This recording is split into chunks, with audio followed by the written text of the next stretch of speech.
So let's talk about one of the biggest names in creative AI, Midjourney. Today, we're going to do a deep dive, kind of imagining we're in 2026, to see how this platform has grown, what it's capable of now, and where it really fits into this wild, fast-moving world of AI art. I want to kick things off with a pretty bold claim from our source material. It calls Midjourney, and I quote, the most powerful AI image generator available today. Now, in a field that's getting more crowded literally every single day, that is a huge statement to make. And really, that brings us to the big question, doesn't it? In a world that is just flooded with all kinds of AI tools, what makes this one so different? Why does it have this incredible artistic reputation? Well, let's find out. All right, let's start with the absolute basics. What is Midjourney, and how in the world did it go from this kind of niche bot on a chat platform to the creative powerhouse it is today? At its core, Midjourney is an AI that does something that honestly still feels a little bit like magic. It takes a simple text description, we call those prompts, and just turns it into absolutely stunning visual art. And it's not just static images anymore. It's now creating video and even basic 3D content. It's really opened up creation to anyone, no traditional art skills required.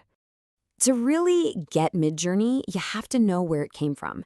It started out on Discord, the chat app, and it created this vibe of a massive, chaotic digital art studio. You had millions of people all creating images right next to each other, seeing each other's prompts and results in real time. That whole community-driven, collaborative beginning is still a huge part of its DNA. And this slide really shows the biggest evolution for new users. On the left, you've got the past, right? The Discord-only experience. It could be kind of intimidating with its weird text commands and those busy public feeds. But on the right, that's where we are now, a super intuitive website. This move to a visual dashboard has made everything more focused, more private, and just way, way more accessible to everybody. Okay, next up, let's talk about the current era. Version 7, or V7. And listen, this was not just some minor little update. This was a massive leap forward, moving beyond just pretty pictures and into the new worlds of video and 3D. So how did we get here? Well, the last version, V6, it really set the stage. It gave us that insane photorealism and got so much better at understanding what we were asking for. Then, in early 2025, V7 started rolling out, but only after tons of community feedback and testing. And that brings us to today, 2026, where V7 has all these new toys fully integrated, including the latest version of its amazing anime model, Niji 7. Okay, let's break down the big upgrades in V7. The photorealism is just on another level. I mean, we're talking mind-blowing skin textures, lighting that looks real, and a true sense of depth. But the real game changers? Text-to-video generation, creating clips up to a full minute long, and the ability to generate basic 3D models you can use in gaming or VR. Oh, and it's finally gotten a whole lot better at putting text in images correctly, which, trust me, was a huge struggle for a long time. Of course, Midjourney isn't the only game in town. So how does it actually stack up against the competition? Let's take a look, because this will really help you figure out which tool is right for you.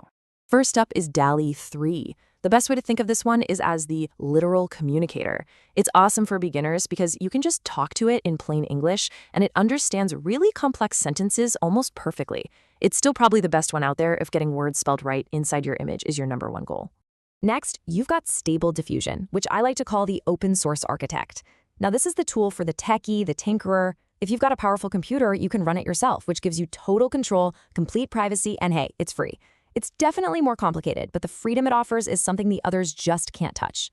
And finally, there's Adobe Firefly, the professional designer.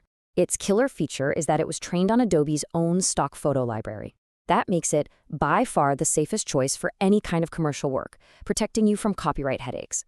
Plus, the fact that it's built right into Photoshop, well, for pros, that's a massive, massive win. So this table really lays it all out, doesn't it? Just look at that top row for visual quality. Midjourney gets 5 stars, hands down. It is just beautiful, unmatched for pure artistic style. But then look down at prompt accuracy or ease of use, and you see DALL-E 3 just crushes it. And for commercial safety, Adobe Firefly is the only 5-star winner. It's so clear there's no single best tool. It's all about what you need for your specific project. Okay, enough with the theory. Let's get practical. How do you go from zero to actually creating your first masterpiece?